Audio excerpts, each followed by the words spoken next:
Ang historic na jersey ni LeBron James mula sa kanyang high school ay nakatakdang ipagbili sa isang auction sa Hong Kong ngayong Setyembre. Ang jersey na tinaguriang The Chosen One na isinusuot ni LeBron James noong 2002 sa St. Vincent St. Mary High School ay inaasahang aabutin ng $1 million to $2 million ang presyo. Ang jersey na ito ay kilala sa pagiging simbolo ng simula ng isang mahusay na karera ni LeBron James sa mundo ng basketball. Sa kanyang panahon sa high school, mabilis na umangat ang reputasyon ni James bilang isang prodigy sa larangan ng basketball na nagbigay daan para sa kanyang matagumpay na pagpasok sa NBA. Ang jersey na ito ay hindi lamang isang piraso ng kasaysayan kundi isang simbolo ng kanyang unang mga hakbang patungo sa pagiging isa sa mga pinakadakilang manlalaro sa kasaysayan ng basketball.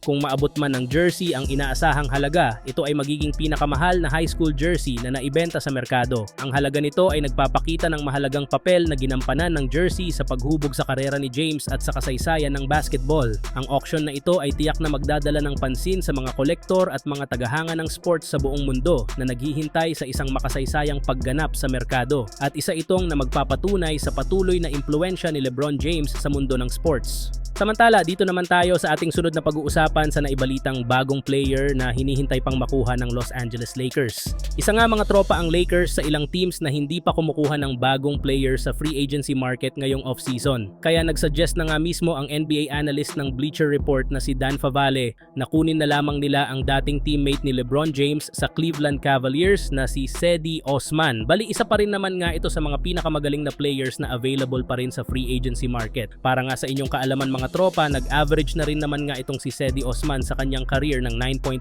points, 3 rebounds at 2 assists per game. Kung saan kaya pa rin naman nga nito na gumawa ng kanyang sariling tira at magtala ng double-digit points sa kabila ng pagkakaroon niya ng limited na playing time.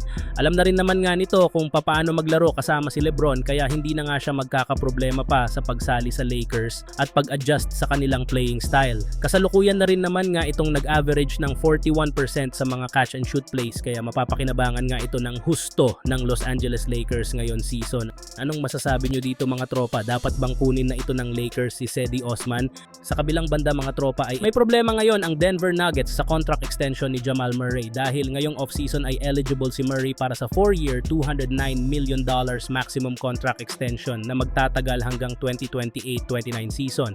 Kung hindi sila magkakasundo ay magiging unrestricted free agent na si Murray sa 2025 off-season dahil patapos na ang kanyang max level rookie extension noong 2019. May pag-aalala din ang Nuggets dahil sa inconsistent performance ni Murray sa playoffs at sa Paris Olympics kung saan nagkaroon siya ng 40% shooting at 31% mula sa 3-point line at ang 20 points per game ay pinakamababa na sa kanyang playoff career. Nakaapekto rin ang mga injury niya sa calf at elbow at dahil dito maraming na-missed na games si Murray. Kung mabiguman sa contract extension ng Denver ay ang pagkawala ni Murray ay mahirap mapunan. Kailangan nila rin ng balance sa salary cap dahil sa malaking kontrata ni Nikola Jokic at sa inaasahang extension ni na Michael Porter Jr. at Aaron Gordon. Isang malaking desisyon ito para sa Nuggets kung magbibigay ba ng malaking extension kay Murray o hahanap ng iba pang solusyon.